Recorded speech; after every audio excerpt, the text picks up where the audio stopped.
Okay, my name is Dr. Greg Selber. I've been at Pan Am for 15 years. I'm now an associate professor, and I've been in the business, the media business, since the 1980s.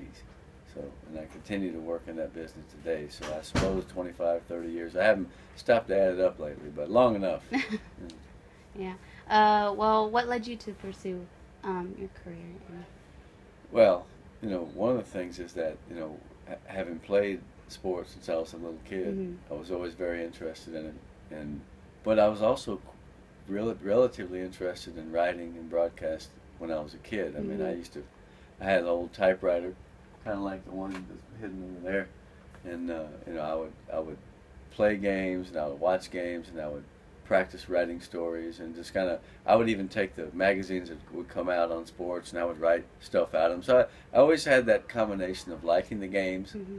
and having an aptitude for writing. So I think and it was kind of natural. I mean, I always knew I would do something with sports, Mm-hmm. and you know I ended up going back to school after working in the media business for 6 years because I kind of wanted to learn more about the theoretical aspects of journalism Mm-hmm. and communication and all. But then when I got my degree and I came down to Pan Am, it wasn't too long before I was back covering games because I just like to be there. I like to be on the sidelines and watch and take pictures and just be part of it because I think I miss playing. You want to know the truth. And one of the reasons why I do what I do is that I still want to be around the sports and around the kids, and kind of reminds me of being a young fellow. um, what ethical or legal situations have you found yourself in when it comes to publishing or writing an article? A good example would be, I came out with a book on Bronx basketball in 2013. Mm-hmm.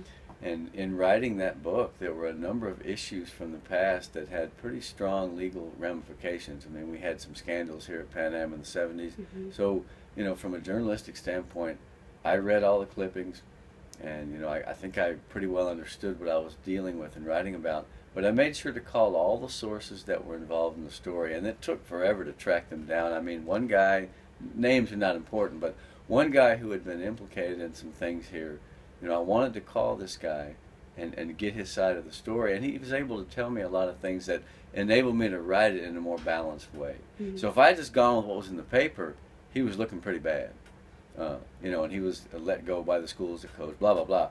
But, I got a hold of him finally, and he was able to really explain some things and give me some more depth. And the amazing thing is he passed away not like 6 months after I called him. And so ethically speaking, from a legal standpoint, I could have been opening myself up for libel had I not done the investigative reporting to say, hey, here's what this sounds like, but it's 1972, and so rather than just resting on that, I decided to call because ethically, I felt like I needed that guy to give his side of the story because everybody was piling on him, and so that's one situation that really stands out where, luckily, I was able to use my training to not just take anything for granted, because if you do, you'll open yourself up for libel or Yeah. defamation of character. Mm-hmm. In what do you feel is a major ethical or legal challenge facing in your industry today? I think the main thing is we always have to balance the bottom line or the budget Uh-huh. or whether we're making money with doing the job the right way. And so what happens is kids take a class like the one you're in and you learn the basics about law and ethics. That's why it's called law and ethics. Mm-hmm. Then when you get into the business, sometimes, I'm not saying you'll necessarily be asked to break the rules, but there are certain situations where, uh, it's hard to keep in mind the things that you've learned when you're trying to beat the other guy with a story. And so I think sometimes deadline pressure uh, and the fact that things happen so quickly now. Mm-hmm. I mean, in the old days, there was a lot of phone calls and a lot of legwork, and you just show up at somebody's office and talk to them. I think sometimes now the danger is that with the technology that we have, the competition is great. And so in order to in order to make the scoop, in order to be first, sometimes we run the risk of the speed kind of counteracting the accuracy. Mm-hmm. So to me, young journalists need to remember that these things that you learn in school, they're not just bromides or axioms or things you just kind of put a multiple choice and you go. I mean, they really do inform whether or not you're going to be a good professional. And like I said, sometimes ethics tend to take a back seat. I mean, look at some of the news outlets that we have today, and without naming any names, you and I both know that, some networks and some newspapers and magazines, well, they're playing the game their way, and they're using their bias, and that's not really truly ethical. But unfortunately, it seems that there's a market for that sort of gotcha journalism and kind of, I don't know, Kardashian type stuff. So I can't decide whether or not we get the journalism we deserve, or whether we need to really take a second look at some of our ethics. But so that's what I would think. Knowing that in the real world, you have to kind of remind yourself of the ethics that you've learned and try to hew as closely as possible to them. Because if not, I mean, at the end of the day, you have to look at yourself in the mirror, whether you got the story first or not. It's got to be fair, and that's sometimes hard to do. In your many years of being a journalist, have your ethical views changed? I think I've become a little bit more knowledgeable about how the business world works, and that the fact is, like I said, we have an idea of what journalism is and what it should be doing, and you try to keep doing that, and sometimes you realize that it's harder to be honest and harder to be truthful and fair when you're under the pressure to make a deadline or to get a scoop. I feel like having seen various breaches of ethics from different journalists, I think I realized that nobody's perfect. I mean, I can run down a list of people who have fudged the truth a little bit or kind of, primed the pump, as we say in the business. Yeah, that's a decision that you have to make on the spot, because I mean, and here's the funny thing. I think what I've learned is that the public at large has no idea the number of ethical issues that are at stake in some of the stories that they read. In other words, it's the old axiom, you can't always believe the things that you read or that you hear on television. And so I think what surprised me the most, if I can say that I've learned something through the years, is that not everybody really cares that much about ethics or values. I'm not saying that people are dishonest, and it's not a conspiracy. It's just, I suppose, as I got older, I realized that, well, I mean, look at what, some of the local newspapers around here started the high school football season writing a series of stories. I don't know if you read them, about the football season and being recruited down here and all this stuff.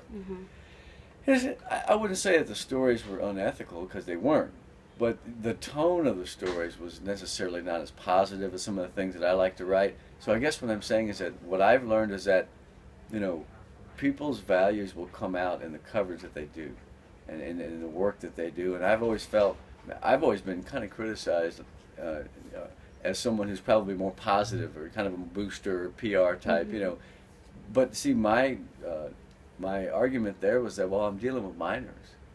I'm dealing with kids. I mean, I've never been one to try to find an article in which I've criticized a person's performance or a coach. I really don't. I try not to do that, because if, as long as someone doesn't break the rules or do something drastically wrong, hey, you do the best you can. I'm going to focus on the positive, and so that ain't always the way it is, especially in big time media. I mean, the big time, all we want to hear is the negative stuff. And again, I don't know whether that's the journalist or the audience. I think it's probably a combination. But one of the things I've learned is that you can't expect everyone to play the game by the same rules. And that's kind of sad, but I mean, it's life, And so all I can say is that what I've learned is that you have to accept that and move on and do the things that you want to do the way that you want to do them. Last question. Is there any advice you want to give people that, plan to take a career like yours? I think that the best advice I could give, and as you know, it's advice that I've given you in class, is to try to get involved when you have the chance, because, graduating with a diploma is not enough. You got to graduate with experience, you got to explore things, and, as many different things as possible. Another piece of advice would be, there's nothing, in fact, there's everything to gain from learning different skills. Sometimes a little broadcast experience helps. I remember we had a reporter named Noxie Lopez for the paper, student paper, and, she came from the broadcast area. And so she quit doing broadcast to become a writer. And yet when she got an opportunity at the Monitor, they were unbelievably happy with the fact that she could do broadcast. And she ended up getting that job, and I think partially based on the fact that they knew that she could write a story, but also do her own video. So I think the combination of being able to do a lot of things is where we're headed in journalism. So, The only other advice is, you know also from class, you got to read more. Mm-hmm. You got to follow the news. You got to become more knowledgeable. Not you, but anyone, about just general stuff. Because and we said it in class. The more that you know, the more that you'll be able to see little nuances. You'll be able to understand how things work, and so you can write something that's a little more interesting than here's a score. Mm-hmm. Here's the guy's 6'2" or 6'4". I mean, those things will take care of themselves. But the smarter you get as a person, you'll be a better writer. You'll be a better thinker, and to me, you'll be a more successful and more actualized human being besides. So I think that's my advice, among other things. Mm-hmm. That and keep working hard. I mean, sometimes it's someone who's willing to go the extra mile, because there's going to be a lot of resumes on a desk. It's a stack. Mm-hmm. So the more things you've done, the more situations you've been a part of, and I think the more likely you are for someone to say, hey, what about this person? Because we take for granted a certain level of basic skills and a degree and some experience, but man, I mean, it's difficult to find good work, and so the more you can do when you have the chance. And here's the great thing about being in college, is that you have the chance to make some mistakes, you have the chance to experiment, and nobody's going to really hold you terribly accountable. Whereas, once you graduate, you get out in the business world, and man, one false move and choom, there you might go down the tubes. Mm-hmm. Okay, well, thank you. Yeah, so much. always nice to speak with you, Yeah. and I wish you the best. Thank you.